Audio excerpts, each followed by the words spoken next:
오늘은 마지막 시간 신약의 서신들과 묵시문학, 히브리서 공동서신 요한계시록까지 한번 살펴보겠습니다.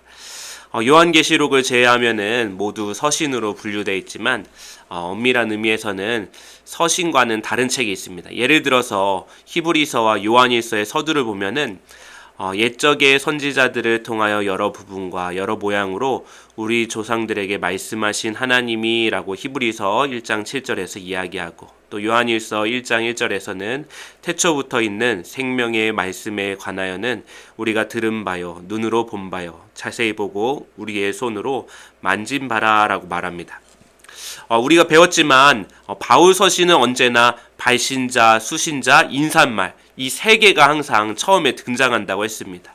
그래서 당시의 일반적인 편지 형식이 이렇게 돼 있어서 이런 형식을 따르는 것인데, 공동 서신들 중에서도 이런 형식을 따르는 책들이 있습니다. 그런데 히브리서나 요한일서는 엄밀한 의미에서는 이런 형식을 따르지 않습니다. 오히려 하나의 설교나 논문 형태에 가깝다라고 말할 수가 있습니다. 또한 서두뿐만 아니라 이 저자가 특정한 공동체의 상황을 염두에 두고 쓴 편지라서 좁은 의미에서는 이 편지의 개념에서 조금 벗어나 있는 성격입니다. 특별히 공동서신이라고 하는 제목은 어떤 저자가 아주 일반적인 독자들을 염두에 뒀다라고 해서 붙여진 이름입니다. 이런 점에서 일반적인 편지나 바울의 서신과는 조금 다른 면이 있다는 것을 염두에 두고 읽어볼 필요가 있습니다. 먼저 히브리서를 한번 보도록 하겠습니다. 히브리서는 예전에는 바울 서신으로 간주가 돼서 바울이 썼을 것이다 라고 이야기하는데, 요즘에는 대부분 바울이 쓴 것이 아니다 라고 이야기합니다. 그렇다고 공동서신을 포함시키는 경향이 자리 잡은 것도 아닙니다. 히브리서 7장 1절에서 3절 말씀에 보면, 이 멜기세덱은 살렘 왕이요 지극히 높으신 하나님의 제사장이라 여러 왕을 쳐서 죽이고 돌아오는 아브라함을 만나 복을 빈 자라. 아브라함이 모든 것의 10분의 1을 그에게 나누어 주니라. 그의 이름을 해석하면 먼저는 의의 왕이요 그 다음은 살렘 왕이니 곧 평강의 왕이요 아버지도 없고 어머니도 없고 족보도 없고 시작한 날도 없고 생명의 끝도 없어 하나님의 아들과 닮아서 항상 제사장으로 있느니라 라고 말합니다. 이 말씀만 봐도 멜기세덱은 도대체 누군가라고 하는 물음이 들 정도입니다. 성경에서 등장하는 비중 있는 인물들은 대부분 그래도 그가 아버지는 누구인지, 누구의 아들이라고 하는 간단한 소개는 있는데, 이 멜기세덱은 아무런 것도 정보가 주어지지 않고 있습니다.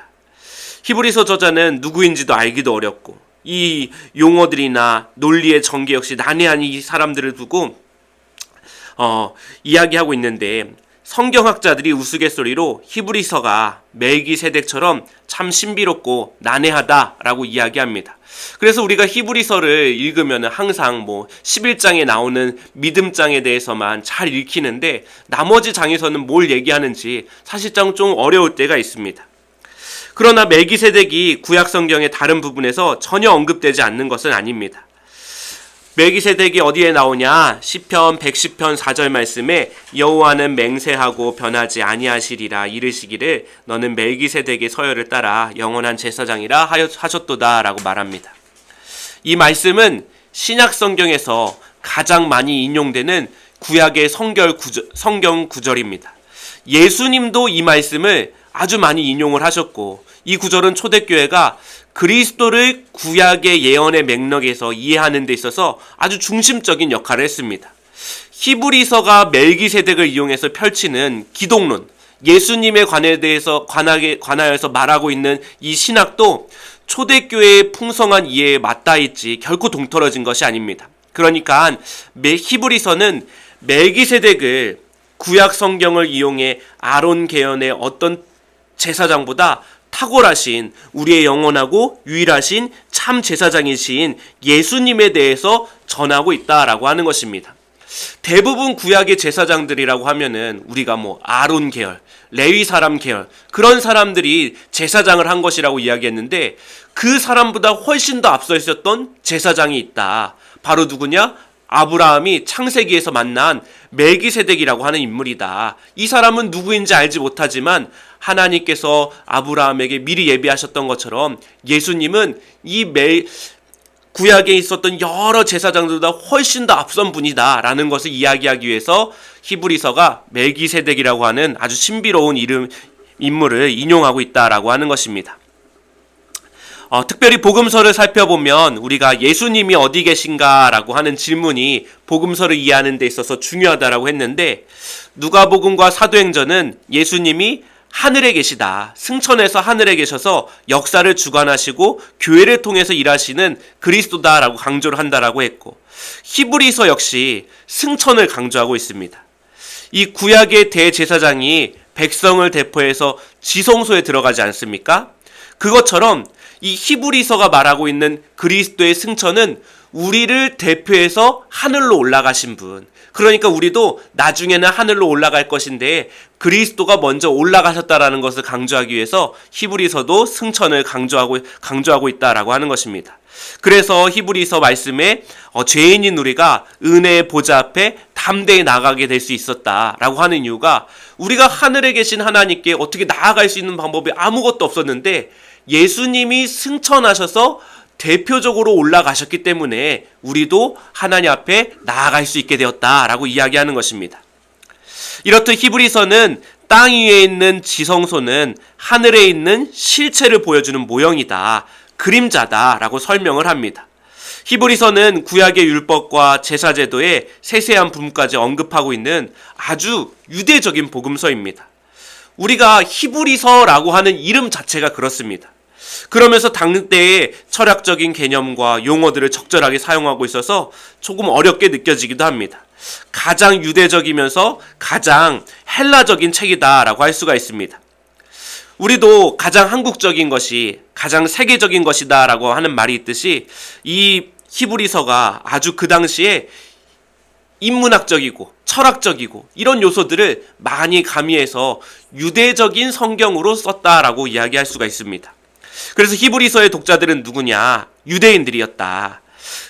유대인들이 한 가지만 해결하면은 이 히브리서 저자는 그들이 복음을 받아들일 것 같이 보였던 겁니다. 바로 예수님이 너희가 기다렸던 메시아다. 이 사실 하나만 그들이 받아들일 수 있으면은 그들이 예수님을 믿을 수 있었기 때문에 히브리서는 이것을 강조하면서 유대교인들에게 이 복음을 전하고 있다라고 이야기하는 것입니다. 근데 한 가지 문제가 무엇이었냐면, 예수님을 믿고 복음을 받아들인 사람들이 있었는데 그 당시에 유대교회가 다시 한번 이들을 포교하려고 하고 이들을 다시 돌아오라고 이야기하는 바람에 이들이 신앙에서 떨어질 위협들이 많이 있었던 것입니다. 그래서 흘려 떠나가지 않기 위해서 들은 것을 더 유념해야 된다라고 히브리서가 강조를 하고 있습니다. 히브리서 2장 1절 말씀에 그러므로 우리는 들은 것에 더욱 유념함으로 우리가 흘러 떠내려가지 않도록 함이 마땅하니라 라고 말합니다. 또 히브리서 3, 4장에는 시편 95편 7절에서 8절 말씀을 인용한 말씀이 3번이나 나오는 것이 아주 특이합니다. 오늘 너희가 그의 음성을 듣거든 광야에서 시험하던 날에 거역하던 것 같이 너희 마음을 완고하게 하지 말라라고 말합니다. 이 시편 95편은 다윗이 광야에서 하나님의 음성을 들리던 때를 상기하면서 자신의 때에 하나님의 음성을 듣는 일이 중요하다라고 강조한 말씀입니다. 히브리서 기자는 이 시편의 말씀을 다시 인용하면서 자기 시대 때 적용하고 있습니다. 히브리서는 처음부터 옛적의 선지자들을 통해서 여러 부분과 여러 모양으로 우리 조상들에게 말씀하신 하나님이라고 시작을 하면서 말씀하시는 하나님을 강조하면서 시작한 성경입니다. 그래서 독자들에게 그 말씀이 오늘 나에게 주시는 말씀으로 들어야 한다. 말씀의 현재성을 강조하고 있는 것입니다.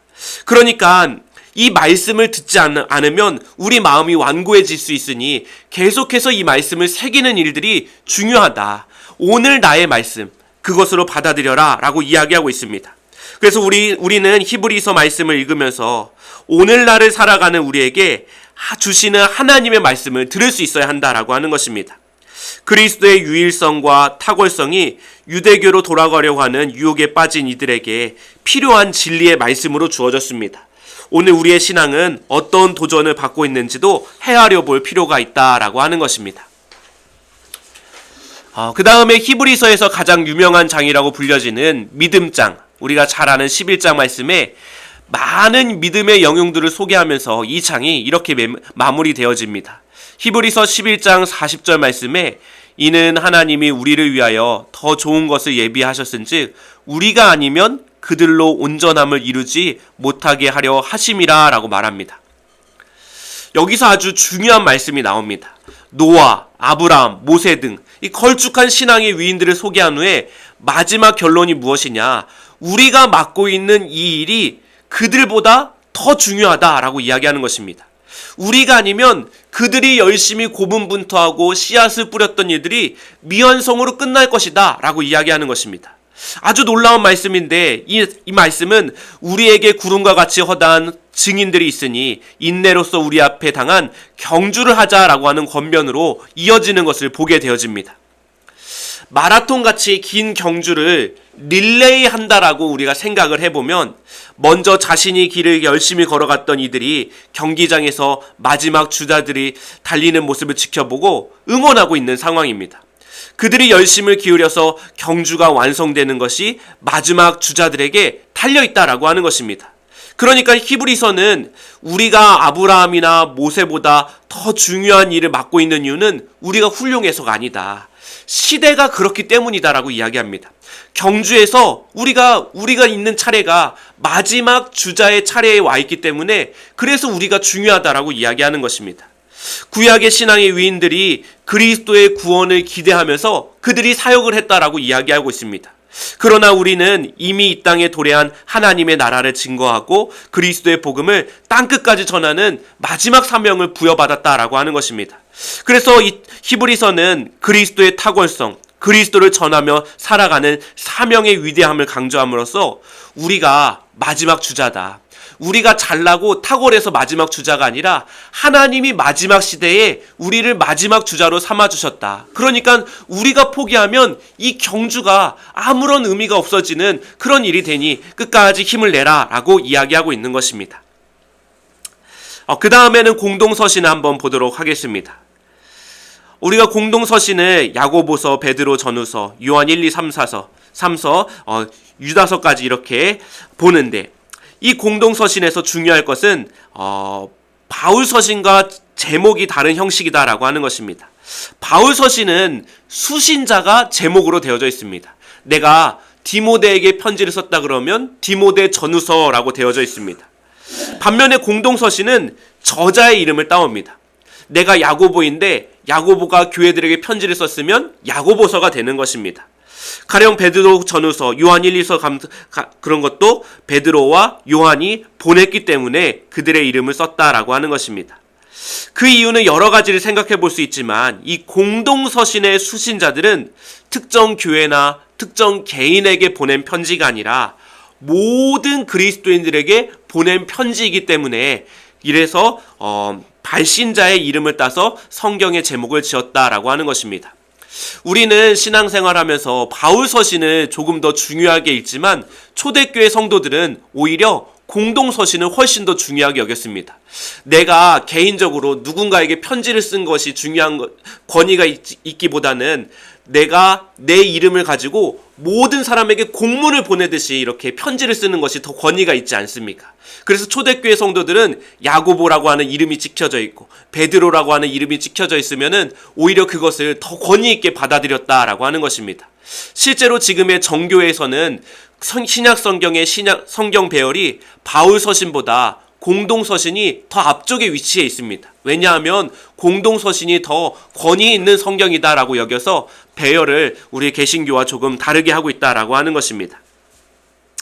자, 공동서신의 저자는 야고보, 베드로, 요한, 유다 4명인데 이 유다서는 분량이 짧고 야고보와 함께 예수님의 동생이기 때문에 편의상 야고보서와 묶어서 한번 생각을 해보겠습니다. 유다서는 가룟 유다가 쓴 게 아닙니다. 그러면 야고보와 베드로, 요한 이 3명의 이름을 얻을 수가 있는데 우리는 이 3명의 이름을 이미 바울이 쓴 편지들에서 다 알 수가 있습니다. 바울이 소명을 받은 후에 두 번째 예루살렘에 갔을 때 일을 이렇게 기록하고 있습니다. 갈라디아서 2장 9절 말씀에 또 기둥같이 여기는 야고보와 게바와 요한도 내게 주신 은혜를 알므로 나와 바나바에게 친교의 악수를 하였으니 우리는 이방인에게로 그들을 할례자에게로 가게 하려 함이라 라고 말합니다. 갈라디아서 2장은 바울이 지나온 삶을 회상하면서 바나바와 디도와 함께 예루살렘에 올라갔던 이야기를 기록한 것인데, 그때 예루살렘에는 이미 사람들이 기둥과 같이 여기는 세 사람이 있었다. 바로 야고보와 베드로와 요한이었다. 공동서신의 저자 3명이 이미 여기에 다 기록이 되어져 있다라고 하는 것입니다. 그래서 이들이 예루살렘 교회의 대표였고 바나바와 바울은 이방 교회의 대표였습니다. 그러니까 이미 본부 교회의 대표 3명으로 자리 잡고 있었다라고 하는 것입니다. 그런데 이방 선교를 두고 이 본부랑 자꾸 외곽 지역에 있는 교회가 이 견해가 다른 것입니다. 그래서 양측 대표가 만날 때 긴증과 갈등이 있었습니다. 그런 까닭에 이 갈라디아서 2장 9절은 자신과 바나바가 이 권위 있는 3명과 함께 친교의 약수를 했다라고 이야기하면서 서로 다르지만 서로 각자의 자리에서 최선을 다해서 복음을 전하기로 합의를 했다라고 이야기한 것입니다. 자, 그리고 바울이 묘사한 바에 따르면 당시 세계교회의 양대 산맥을 이렇게 그려볼 수가 있습니다. 바울과 바나바는 이방교회, 그리고 기둥 사도들 이 3명이 예루살렘 중심의 유대인 교회라고 이야기할 수가 있습니다. 두 진영의 강조점은 조금씩 다르지만 복음을 위해서 협력하였고 그 복음이 우리에게 신약 성경과 그리스도의 신앙을 균형 있게 잘 전달해주는 성경으로 자리 잡게 되었다라고 하는 것입니다. 자, 그래서 그 균형으로 우리에게 어떤 복음이 주어졌는가? 첫 번째로는 참 믿음이 무엇인가 하는 주제입니다. 이 두 그룹 사이의 대표적인 논쟁거리가 바로 믿음과 행함의 관계입니다. 먼저 우리가 야고보의 말을 한번 들어보도록 하겠습니다. 야고보서 2장 14절과 22절 말씀에 내 형제들아 만일 사람이 믿음이 있노라 하고 행함이 없으면 무슨 유익이 있으리요. 그 믿음이 능히 자기를 구원하겠느냐. 내가 보거니와 믿음이 그의 행함과 함께 일하고 행함으로 믿음이 온전하게 되었느니라 라고 말합니다. 우리가 성경을 읽다 보면 조금씩 신학적으로 이게 견해의 차이가 있구나라는 것을 발견하는 지점들이 있습니다. 그 차이점이 지나치게 강조하는 태도는 말씀을 잘못 읽는 것입니다. 그리고 이미 앞서서 복음서와 복음서 사이, 복음서와 바울 서신 사이에도 차이를 넘어서는 많은 공통점들이 있다는 것을 알게 되어졌습니다. 마찬가지로 우리가 야고보서가 말하고 있는 강조점과 로마서가 말하고 있는 강조점이 다르다라는 것을 보게 되어집니다. 이 각자 저자의 개인의 소신이나 스타일 차이일 수도 있지만 독자들의 상황의 차이도 있다라는 것을 우리가 염두에 둬야 됩니다. 그래서 이를테면 로마서나 갈라디아서에서 바울은 믿음으로 구원을 받는다라고 강조를 하고 야고보서는 행함으로 구원을 얻는다라고 강조를 말하는 것처럼 보여집니다. 그런데 이것은 우리가 오해하는 것입니다. 그림을 보시면 이 믿음과 행함이 따로 분리되어 있는 것이 아니라 행함이 믿음이라고 하는 카테고리 안에 포함이 되어 있는 것입니다. 그래서 바울도 사랑으로서 역사하는 믿음이다라고 하면서 우리가 믿음으로 행한다고 할 때 사랑이라고 하는 행위가 절대로 빠져서는 안 된다라고 이야기하고 데살로니가 성도들을 향해서 칭찬할 때도 너희의 믿음의 행위라고 이야기하면서 그 믿음의 행위가 사랑의 수고와 소망의 인내였다라고 칭찬을 해주고 있습니다. 또 고린도전서에서도 비슷한 말을 하는데 불의한 자가 하나님의 나라를 유업으로 받지 못할 줄을 알지 못하느냐. 미혹을 받지 말라. 음행하는 자나 우상 숭배하는 자나 간음하는 자나 탐색하는 자나 남색하는 자나 도적이나 탐욕을 부리는 자나 술 취하는 자나 모욕하는 자나 속여 빼앗는 자들은 하나님의 나라를 유업으로 받지 못하리라 라고 하면서 바울은 믿기만 한다고 해서 구원받는 것이 아니라 이 도덕적으로 인정받는 사람이라도 그의 선행이 자신을 구원할 수 없고 여전히 하나님의 은혜가 필요하다는 것을 강조하기 위해서 행함을 덜 강조했을 뿐이지 행함이 완전히 필요 없다라고는 이야기하지 않았다라고 하는 것입니다. 그래서 야고보와 바울이 말하고 있는 강조점의 차이가 있지만 본질적으로는 다 같은 말을 하고 있다라는 것을 우리가 알 수가 있게 되어집니다. 자, 그 다음에 베드로와 바울에 대해서 한번 알아보도록 하겠습니다. 베드로는 바울도 그 받은 지혜대로 너희에게 이같이 썼고라고 하면서 베드로후서에서 바울을 인용하고 있습니다. 그렇다고 해서 그가 바울의 견해를 아주 흔쾌하게 인정한 것 같지는 않습니다. 그래서 16절에 이렇게 말합니다. 또 그 모든 편지에도 이런 일에 관하여 말하였으되 그 중에 알기 어려운 것이 덜어 있으니 무식한 자들과 굳세지 못한 자들이 다른 성경과 같이 그것도 억지로 풀다가 스스로 멸망에 이르느니라 라고 말합니다. 그러니까 베드로는 바울의 생각 자체가 잘못됐다라고 보지는 않습니다. 다만 바울의 편지에 알기 어려운 것이 있어서 무식한 자들과 굳세지 못한 자들이 오해할 수도 있는 내용들이 있다라고 이야기하는 것입니다. 그래서 바울의 주장과 베드로, 야고보의 입장이 조금씩 다른 것은 사실이다라고 하는 것입니다. 바울은 본래부터 이방인을 위한 사도였고 야고보와 베드로와 요한은 유대인의 전통을 매우 소중히 여기는 사도들이었습니다. 그럼에도 베드로는 바울, 특별히 그가 쓴 편지의 권위를 중요하게 인정해 주었습니다.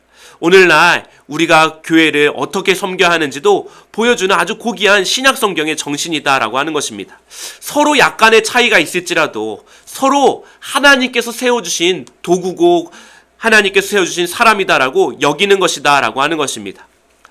17세기 독일의 신학자 루퍼투스 멜데니우스가 이런 말을 했습니다. 본질적인 것에는 일치를, 비본질적인 것에는 자유를, 그리고 이 모든 것에 사랑을 이라고 이야기합니다. 결코 양보할 수 없는 신앙의 본질에 있어서는 우리가 하나 되기를 힘써야 하고 나머지는 서로 관용하고 나머지는 모든 것에는 그냥 사랑을 더하는 마음으로 그냥 받아줘라 라고 이야기하는 것입니다. 우리가 교회 안에서 비본질적인 것 때문에 시간 낭비, 감정 낭비하지 말고 우리가 본질적인 것에 그 시간을 더 쏟아라 라고 이야기하는 것입니다. 이것이 바로 신약 성경이 말하고 있는 정신이고 바울과 베드로가 서로 달랐지만 서로 일치됨을 항상 추구했던 이유였다라고 하는 것입니다. 그래서 공동서신과 이런 공동서신과 바울서신의 차이에 이런 것들이 있다라는 것을 한번 알아보고 넘어가면 되도록 하겠습니다. 그 다음에는 요한계시록입니다. 이 요한계시록은 다른 성경과 다르면서 용어나 개념들이 생소합니다. 그런 까닭에 요한계시록을 잘 다루지 않는 교회들도 있고 반대로 요한계시록만 너무 다루는 교회들도 있습니다. 특별히 후자의 그룹에 속한 그룹들 중에서는 이단으로 불온하게 여겨지는 경우들이 꽤 있기 때문에 사람들이 요한계시록 이르면 어렵다, 두렵다 이렇게 기피의 대상이 되기도 합니다. 그렇다면 어떤 부분이 다르고 또 어떤 부분이 다르지 않은지 요한복음과 비교를 통해서 한번 살펴보도록 하겠습니다. 요한계시록 1장 3절에 이 예언의 말씀은 읽는 자와 듣는 자 그 가운데에 기록한 것을 지키는 자는 복이 있나니 때가 가까움이다 라고 말합니다. 여기서 읽는다 라고 하는 말은 낭독한다 라는 뜻입니다. 원문에 가깝게 옮기면 이 예언의 말씀을 낭독하는 자와 그 가운데 기록된 것을 듣고 지키는 자들은 복되도다 라고 말합니다. 여러분 여기서 낭독하는 자는 단수이고 듣고 지키는 자들은 복수라는 것을 한번 주목해 보십시오. 그러니까 이 말씀은 지금 사람들이 어딘가에 모여있고 한 사람, 낭독하는 한 사람이 있는데 그 사람이 큰 소리로 예언의 말씀을 읽는 예배의 장면을 그리게 한다라고 하는 것입니다. 실제로 요한계시록은 어떤 상황을 염두에 두고 쓰여졌냐? 예배를 드리는 상황에서 이 말씀이 읽혀지기를 염두에 두고 쓴 성경이다라고 하는 것입니다. 그러니까 요한계시록이 누군가에게 이건 너에게만 꼭 알려주는 비밀이야 라고 하면서 속덕속덕 이렇게 은밀하게 알려주는 말씀이 아니라 모든 사람이 그냥 다 들어도 그냥 예배 가운데 은혜 받을 수 있는 말씀, 예배 가운데 이것이 나에게 주어진 하나님의 말씀으로 받아들여지는 말씀이었다라고 하는 것입니다. 자, 그래서 모든 성경이 그렇듯이 첫 번째 독자들을 염두에 두고 우리가 읽고 해석하는 것이 중요합니다. 대표적인 예가 666이라고 하는 요한계시록에 나오는 숫자들입니다. 이와 관련해서 아주 허황된 그런 이야기들이 많이 무성하다는 것 여러분들이 잘 알고 계실 것입니다. 왜냐하면 이 지금에 이렇게 나와 있는 추측들이 요한계시록의 말씀을 처음 들었던 주 1세기 교인들과는 아무런 상관들이 없는 추측들이기 때문입니다. 일례로 666이 바코드다 아니면은 로마 교황이다 그 당시에 1세기 요한계시록을 읽었던 교인들은 바코드가 뭔지도 모르고 로마 교황이 세워지지도 않았는데 이것을 666으로 받아들이지 않았다라고 하는 것입니다.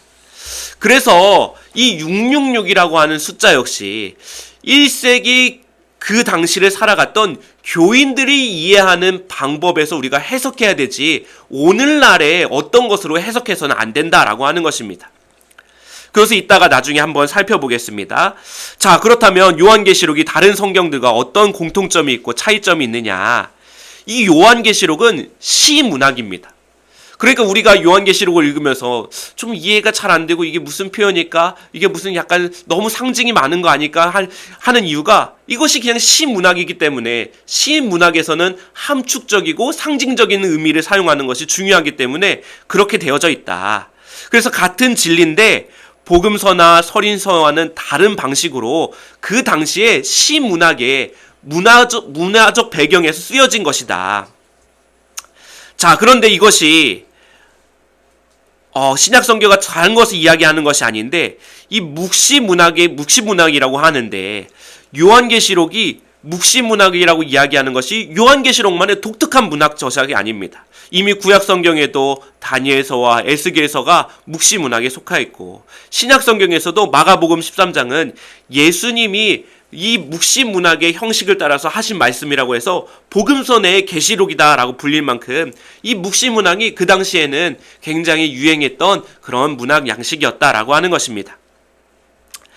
자, 그래서 요한계시록이 다른 성경과 구별되는 차이점이 무엇일까요? 라고 하는데 요한계시록이 예수 그리스도의 계시다라고 해서 1장 1절에 선언하면서 시작을 합니다. 반면에 마가복음 1장 1절에서는 하나님의 아들 예수 그리스도의 복음의 시작이다라는 말로 시작을 합니다. 복음과 계시라고 하는 표현이 말하듯이 장르가 다르다라고 하는 첫 번째 차이점이 있고 또 요한계시록 1장 3절은 예언의 말씀을 듣는 자, 증인에 대해서 이야기를 합니다.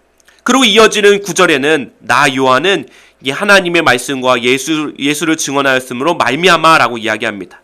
그러니까 이 책뿐만 아니라 사도 요한의 인생 전체 목적은 예수님을 증언하는 것이다라고 이야기하는 것입니다. 그러니까 신약 성경의 다른 성경과 비교해 볼 때도 증언을 한다라고 하는 점에서 공통점이 있다라고 하는 것입니다. 또 요한계시록 2장 1절에 에베소 교회 사자에게 편지했다라고 이야기하는데 2장에서 3장은 작은 편지를 담고 있다라고 볼 수도 있고 요한계시록 전체가 하나의 편지 느낌으로 교회들에게 전해졌다고도 볼 수가 있습니다.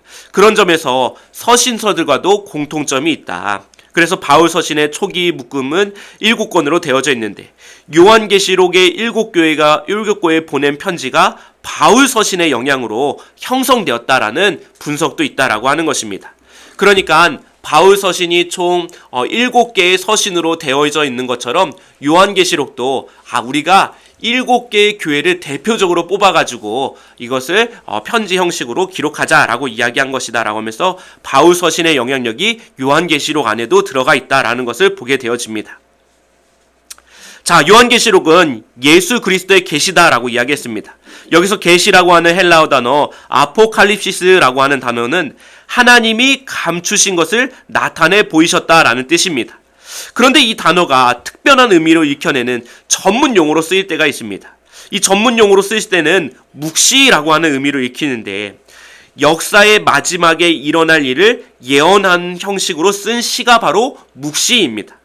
그러니까 요한계시록이 처음에는 일반적인 의미에서 하나님이 감추신 것들을 모든 사람에게 내가 밝히 드러내기를 원한다라는 목적을 가지고 쓰인 것이었는데 요한계시록이 나중에 점차 유명해지면서 뭔가 하나의 장르처럼 자리매김을 하게 되어지고 후대로 가면서 이게 점차 특수한 의미, 이 종말을 뜻하는 묵시라는 문학 형식 안에서 읽혀졌다라는 의미입니다. 그래서 요한계시록은 예언의 말씀들입니다.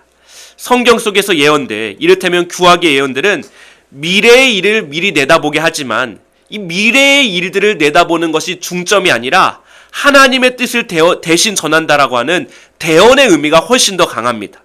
이 원리가 요한계시록에서도 똑같이 적용됩니다. 물론 미래에 관한 일들에 대해서 말하지만 저자가 이 편지를 쓴 중요한 초점과 관심은 앞으로 일어날 일이 아니라 오늘 우리가 어떻게 살아야 될지가 훨씬 더 주된 관심사다라고 하는 것입니다. 일례로 우리가 관광지로 유명한 섬나라 몰디브, 사람들이 많이 신혼여행 가는 그런 나라인데, 몰디브에서 자꾸 해수면이 높아지니까 행정 관료들이 모였다고 합니다. 우리가 30년 뒤면 이 몰디브가 사라질지도 모른다. 어떻게 해야 될까?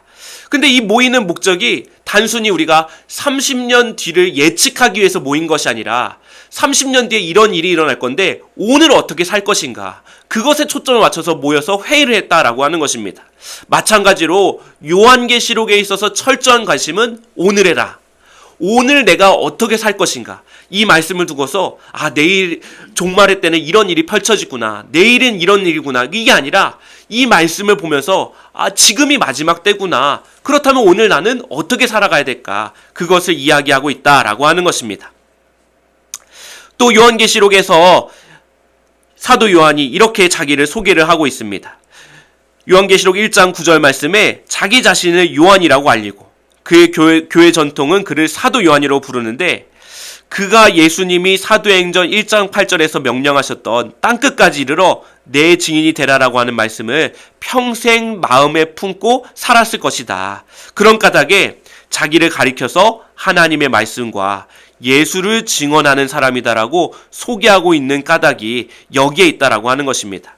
그래서 증인으로 살다가 에베소까지 왔고, 거기서 체포되어서 반모라고 하는 섬에 유배가 되어졌다라는 것을 우리가 알게 되어진다라고 하는 것입니다. 자, 그렇다면 요한계시록에서 가장 논란이 되었던 666이라고 하는 숫자에 대해서 한번 살펴보도록 하겠습니다.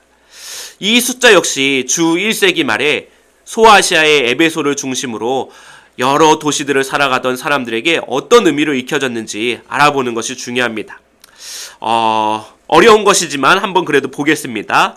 히브리어 알파벳은 알렙, 벳, 김멜 이런 순서로 A, B, C, D, E, F, G 이런 순서로 이어지고 있습니다.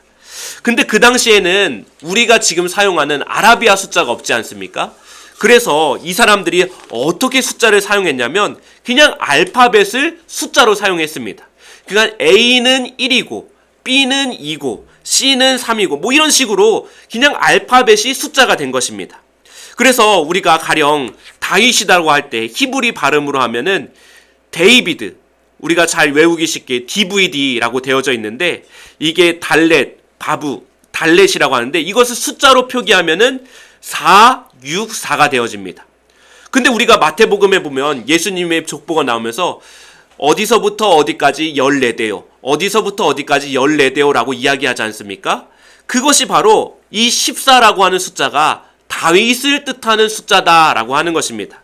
그래서 마태복음의 복음서를 읽었던 이 유대인들이나 그 당시 사람들은 그냥 14라고 하면은 무조건 다윗을 떠올렸습니다. 그냥 14는 다윗의 숫자라고 이야기해서, 그래서 이것이 마태복음에서는 다윗의 계열을 강조하는 다윗의 정통으로 예수 그리스도가 오셨다라는 것을 강조하기 위해서 14라는 숫자를 일부러 사용하고 있다라고 하는 것입니다. 그러니까 이런 방식을 게마트리아라고 부르는데 이것으로 666으로 해석해야 된다라고 하는 것입니다. 그래서 666을 숫자로 이 히브리어로 다시 표기를 하면 어떻게 되어지냐? 결론부터 말하면 666이라고 하는 숫자는 초대교회를 아주 심각하게 박해했던 로마 황제 네로를 가리키는 숫자입니다. 그래서 그의 이름을 히브리어로 하면 네론 카이사르인데 각자의 자음의 숫자를 모두 더하면 666이 되어져 가지고 이 666이라고 하는 숫자가 나왔다라고 하는 것입니다. 근데 요한계시록이 기록될 당시는 황제가 네로 황제가 아니었습니다. 이 네로는 주후 60년대에 죽었으니까 요한계시록은 그 뒤에 쓰여진 것입니다. 다만 네로와 같이 교회를 포갑하는 자들, 핍박하는 자들을 이 666이라고 하는 일종의 암호처럼 초대교회 성도들이 사용한 것입니다. 우리가 어디 터키나 어디 이스라엘의 유적지들에 가면은 이제 익수투라고 해가지고 물고기 모양의 그런 문양이 그리스도인들을 나타내는 그런 일종의 암호처럼 사용되었던 것처럼 이 666이라는 숫자도 교회를 핍박하는 사람들을 지칭하는 암호로 사용이 되어졌다라고 하는 것입니다. 자, 그 다음에 우리가 666 다음으로 성경에서 가장 많이 오해하는 숫자가 바로 14만 4천이라고 하는 숫자입니다.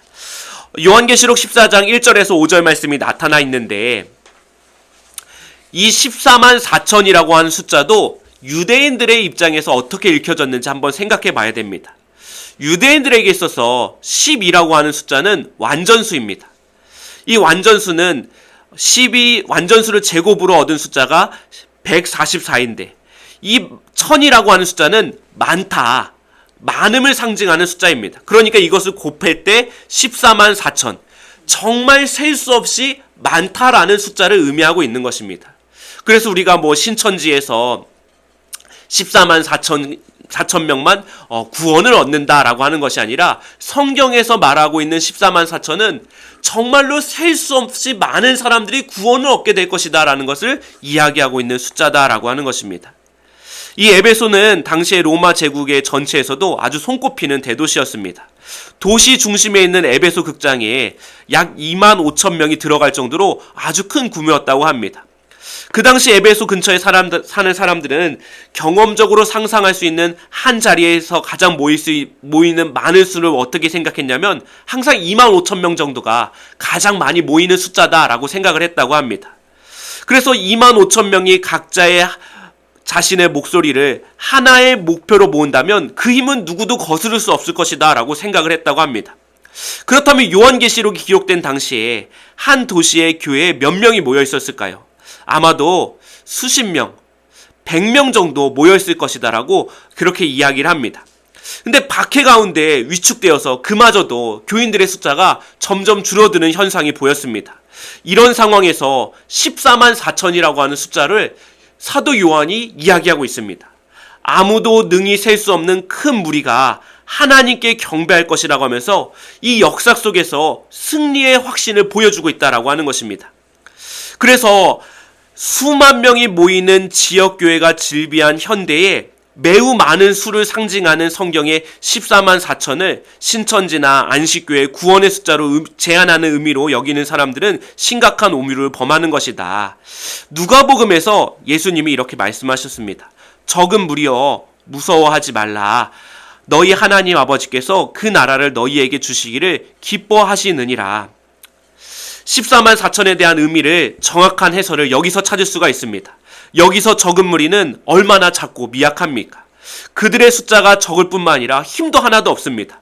로마 황제 레오가 그리스도인을 방화범으로 몰아잡아 가두고 죽인 이유도 이 때문입니다. 그들이 저항하지 못하기 때문입니다. 그래서 그 시절의 교회는 아주 철저하게 약하고 작은 무리였다라고 하는 것입니다. 그러나 예수님은 무서워 말라. 너희 아버지께서 그 나라를 너희에게 주시기를 기뻐하느니라 라고 하면서 승리의 확신을 주고 계십니다. 그러니까 지금 초대교회에서는 별 볼 일 없는 초라한 공동체지만 하나님의 구원 계획을 통해서 그 공동체를 지금 이끌어가고 계신다. 이 확신 가운데 역사의 주인이 로마 제국이 아니라 하나님이심을 분명하게 믿고 고백하라. 14만 4천이라고 하는 숫자로 사도 요한이 격려하고 있다라고 하는 것입니다. 그래서 하나님이 우리를 통해서 놀라운 일들을 행하실 것이니 그 자리에서 위축되지 말고 승리의 확신을 가지다라고 이야기하는 것이 이 14만 4천의 숫자의 의미라는 것을 알게 되어집니다. 자, 그래서 요한계시록 4장에 보면 하늘의 천군 천사들이 하나님을 예배하는 장면이 나옵니다. 땅에서는 로마 황제가 절대적 권력으로 인식되지만 결국은 그는 이 땅의 한계 안에 머물러 있습니다. 하지만 하나님께서는 하늘에서 그리스도와 함께 예배를 받으십니다. 하나님이 온 우주의 역사를 이끌어가고 계시고 누가복음은 예수님이 승천하셔서 하늘의 역사를 다스리고 계시다라고 증언하고 있습니다. 그래서 요한계시록도 같은 세계관을 따르면서 증언하고 있는 것입니다. 마태복음에 또 내가 너희에게 이르노니 너는 베드로라. 내가 이 반석 위에 내 교회를 세우리니 음부의 권세가 이기지 못하리라 라고 하는 말씀으로 요한복음은 세상에서 너희가 환난을 당하라 담대하라. 내가 세상을 이겨온노라 라고 하는 확신으로 또 요한계시록에서 동일한 주제를 14만 4천이라고 하는 말씀으로 전하고 있다라고 하는 것입니다. 그래서 이 요한계시록의 전체 주제가 2장 10절의 말씀입니다. 우리 다 함께 같이 한번 읽어보도록 하겠습니다. 내가 죽도록 충성하라. 그리하면 내가 생명의 관을 내게 주리라. 이 죽도록 충성하라라고 하는 말은 과로사할 정도로 정말로 헌신하라라고 하는 의미가 아니라 신실하라는 의미입니다. 설령 예수 그리스도를 믿는 믿음이 죽음을 요구한다 할지라도 그 가운데 신실하라. 많은 것을 헌신하라라고 하는 의미가 아니라 그 신앙이 어떤 상황에서든지 진짜고 흔들림이 없어야 된다라는 것을 이야기하는 것입니다. 하나님이 역사의 주관자시다. 그리스도의 고난과 부활을 통해서 승리가 우리에게 이미 결정되었다. 그래서 내가 세상에게 굴복하지 않고 세상과 타협하지 않고 항상 한 길로 가는 일치됨이 있는 것이 바로 신실함이다 라고 하는 것입니다. 그래서 내가 죽도록 충성하라 라고 하는 이 말은 어떤 상황에서든지 흔들리지 않는 믿음으로 나아가라 라는 의미로 우리에게 다가온다 라고 이야기하고 있고, 요한계시록도 어떤 박해의 상황이 올지라도 하나님이 승리를 주셨으니 끝까지 나아가라 라고 성도들에게 격려를 하고 있습니다. 자, 그렇다면 무엇으로 승리할 것인가? 요한계시록 13장 17절 말씀에 누구든지 이 표를 가진 자 외에는 매매를 못하게 하니 이 표는 곧 짐승의 이름이나 그 이름의 수라라고 말합니다. 사실 요한계시록에서 예수님을 믿고 사람들이 가장 어렵게 살았던 것은 무엇이냐? 바로 경제적인 문제였습니다. 이 정치적인 박해나 육체적인 박해는 생각보다 그렇게 극심한 상황은 아니었습니다. 장차후 환난 가운데 믿음을 지키기 위해서 짐승의 표를 받지 못하면 매매를 못하게 되었다라고 하는 것입니다. 자, 오늘날에도 사업을 하려면 술자리를 피하기가 참 어렵다라는 이야기를 하십니다. 요한계시록이 기록되던 당시 서민들의 사회는 갖가지 조합들, 이 길드라고 하는데, 길드가 촘촘하게 엮여져 있어서 이 길드에 가입되지 않으면 거의 상인으로서 뭔가 사고 구매하고 이런 것들이 힘들었다라고 하는 것입니다. 그런데 문제는 이 길드들이 모두 다 우상을 섬기는 모임이었다라고 하는 것입니다. 그러니까 이 길드가 어떤 물건들을 떼올 때에 그 물건들은 다 어디에 바쳐지느냐? 먼저 신전에 가서 신에게 바쳐진 다음에 그 다음에 시장으로 유통이 되어졌습니다. 그런데 이 장사를 하려면 같은 업계에 속해 있었던 사람들과 어울려야 하는데, 우상 숭배에 참여하는 모임에 그렇게 기독교인들이 참여가 할 수 없었기 때문에 이 경제적인 어려움을 받게 된다라고 하는 것입니다. 당시에 가정집이나 가게에 우상을 붙여놓는 일이 아주 일반적이었습니다. 우상 없는 집이 오히려 이상하게 여겨졌습니다. 그런 상황에서 예수님을 믿게 된 이후에 가게에 가면은 우상을 떼어냈을 때 사람들이 어떻게 받겠습니까? 손님들부터 이상하게 생각했을 것입니다. 아니, 여기에는 왜 아무것도 없지? 그렇게 생각하면서 이 사람들은 무신론자들이다. 이 사람들은 신을 믿지 않는 아주 이상한 사람들이다 라고 생각하면서 사람들이 그 가게를 가지 않는 불매운동도 벌이게 되어지고 그 가게에 심각한 타격을 주었다라고 하는 것입니다. 그래서 요한계시록의 독자들이 당장 감옥에 갇혀서 목숨을 걸고 신앙을 지킬 것은 그 당시에는 강요받지 않았고, 2, 3장에 나오는 7교회에 보내는 편지에는 이 편지에 내재된 독자들에 대한 실마리를 제공하는 내용들이 나오는데, 그 중에 하나가 라오디게아에 대한 말씀입니다. 내가 말하기를 나는 부자라 부요하여 부족한 것이 없다 하나 내게 내 공고한 것과 가련한 것과 가난한 것과 눈먼 것과 벌거벗은 것을 알지 못하는도다 라고 말합니다. 특별히 이 라오디게아라고 하는 지역은 그나마 로마에서도 좀 경제적으로 부유한 지역이었습니다. 이들이 예수님을 믿고 회심하고 예수님께 헌신하지만 이들 중에는 시간이 지나면서 조금씩 현실과 타협하면서 예수님에 대한 충성보다는 안정된 생활 유지가 더 중요해진 이들이 있었습니다. 기도와 말씀을 비롯해 경건생활 잘하고 매주일 예배도 잘 드리지만 1차적인 관심은 그래도 내가 장사를 하려면 우상도 우리 가게에 갖다 놓고 그렇게 해야만 장사를 할 수 있었기 때문에 이렇게 세속적인 지위를 유지하는 데 관심이 있었다라고 하는 것입니다. 근데 요한계시록은 그들에게 분명하게 이야기합니다. 너 어디에 속한 사람이냐? 어디에 충성하고 있는 사람이냐? 소속을 분명하게 해라. 충성을 분명하게 해라. 그러면서 시브리서 독자들에게도 너희가 죄와 싸우되 아직 피 흘리기까지 대항하지 아니하고라고 하는 말씀이 요한계시록에서도 동일하게 적용된다라고 하는 것입니다.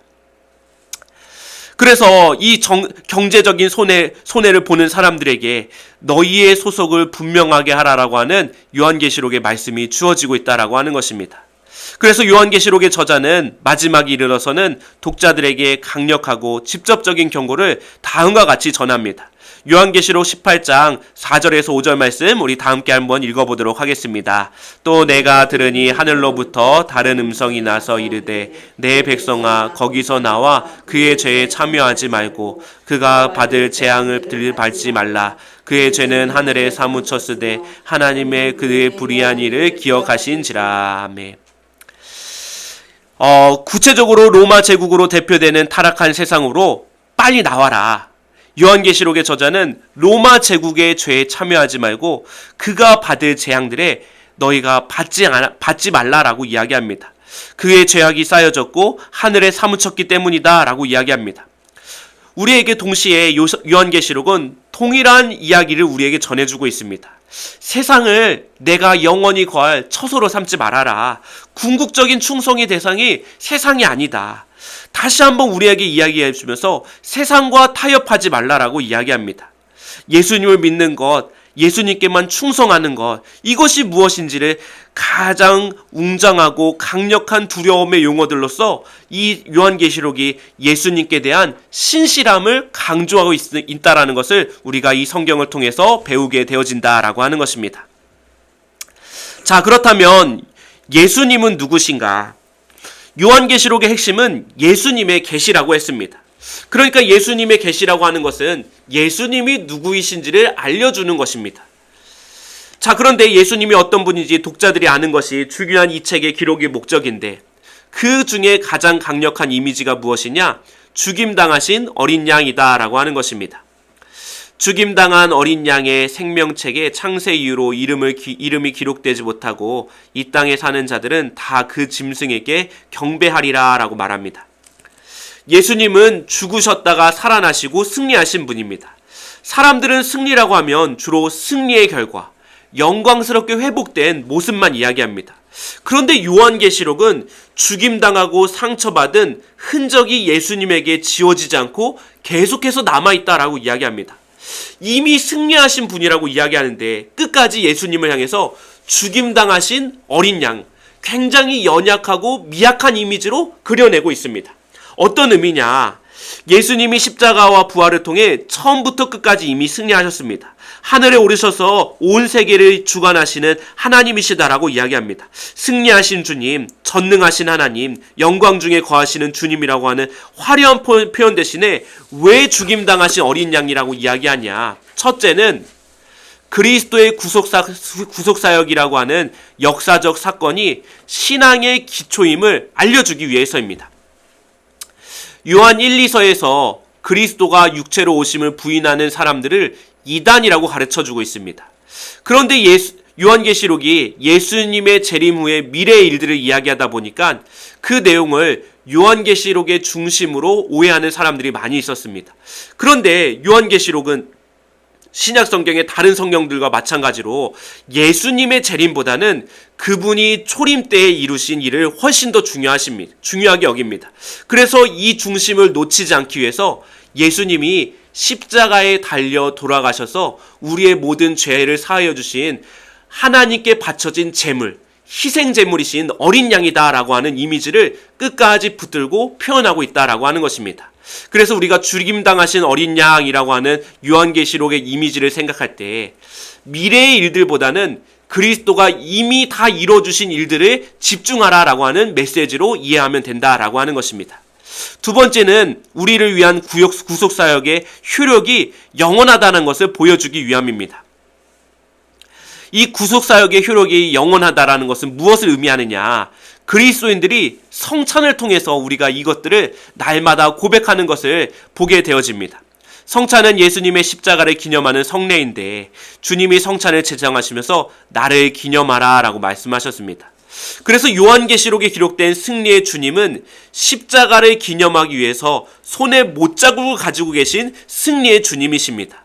그래서 그렇게 주님께서 우리 가운데 우리가 성찬을 통해서 주님을 기념할 때마다 죽임당하신 어린 양, 주님이 우리 가운데 죽임당하셔서 우리를 날마다 구원하신 구속하신 하나님이시구나라는 것을 날마다 기억하는 것을 영원히 해야 된다라는 것을 이야기하고 있다라고 하는 것입니다. 세 번째는 승리주의에서 벗어나기 위함이다라고 이야기합니다. 완전한 승리 이외에도 약한 자, 상처받은 자의 자리에서 함께하기를 멈추지 않으시는 하나님이 바로 죽임당하신 어린 양이다라고 하는 것입니다. 사람들이 출세하면 옛적의 일들을 기억하지 못하고 고마움을 무시하고 사람들을 무시하며 오만하게 행동하는 것을 보게 되어집니다. 그런데 예수님은 처음부터 마국간으로 오시고 갈릴리 빈민들과 함께 하시고 지금도 하늘에 계셔서 약한 자들, 눈물 흘리는 자들, 소외된 자들을 자기 자신과 동일하게 여기고 계십니다. 그것이 누구시냐? 바로 죽임당하신 어린 양이다 라고 이야기하는 것입니다. 자, 결론은 지키는 자가 복이 있다라는 것입니다. 요한계시록의 저자는 서두에서 이 말씀, 예언의 말씀을 읽는 자와 듣는 자와 그 가운데 기록한 것을 지키는 자는 복이 있나니 때가 가까움이다 라고 말하였습니다. 결국 요한계시록을 읽고 듣는 것은 결국 이 말씀을 지키기 위해서다 라고 하는 것입니다. 마태복음의 결론도 마찬가지였습니다. 내가 너희에게 분부한 모든 것을 가르쳐 지키게 하라. 예수님의 제자들은 모든 민족을 제자로 삼아서 그들에게 세례를 베풀고 예수님의 말씀을 가르쳐서 지키게 하는 것까지 해야 된다라는 것입니다. 여기서 지키다라고 하는 의미가 두 가지가 있습니다. 하나는 순종하는 것, 그 말씀을 마음에 담고 그대로 행한다라고 하는 것이 첫 번째 의미입니다. 또 하나는 잘 보존하는 것입니다. 유산을 지키는 것과 마찬가지로 잊어버리지 않고 계속해서 후대에 물려주는 것이 이것이 잘 보존하는 것의 두 번째 의미입니다. 그러니까 나 혼자 이 말씀을 순종하는 것에 그치지 말고 이 말씀을 계속해서 전수해주고 물려주어라 라고 하는 유산을 전해주라라고 하는 의미가 더 강하다라고 하는 것입니다. 그래서 우리는 이 요한계시록의 결론이자 또한 성경 전체의 결론을 이렇게 이야기할 수가 있습니다. 우리는 하나님의 말씀을 순종함으로써 지킨다. 말씀을 지켜 행하는 이들은 그 말씀이 우리의 삶을 지켜줄 것이라는 것을 확신하는 자들입니다. 그리고 그러한 사람들이 자신들의 시대에 임하는 하나님의 통치를 증거하며 살아가게 될 것이다 라고 하는 것입니다. 여호수아 1장 7절에서 8절 말씀에 오직 강하고 극히 담대하여 나의 종 모세가 내게 명령한 그 율법을 다 지켜 행하고 우로나 자로나 치우치지 말라. 그리하면 어디로 가든지 형통하리니 이 율법책을 내 입에서 떠나게 하지 말며 주야로 그것을 묵상하며 그 안에 기록된 대로 다 지켜 행하라. 그리하면 내 길이 평탄할 것이며 내가 형통하리라 라고 말씀합니다. 이런 소망을 가지고 우리가 주님의 말씀을 즐거이 듣고 들음이 알므로 알미 삶으로 이어지고 그 삶이 누군가의 삶으로 전해지게 되어질 때에 하나님께서 우리 가운데 말씀으로 인생을 형통케 하시는 은혜를 부어주실 줄 믿습니다.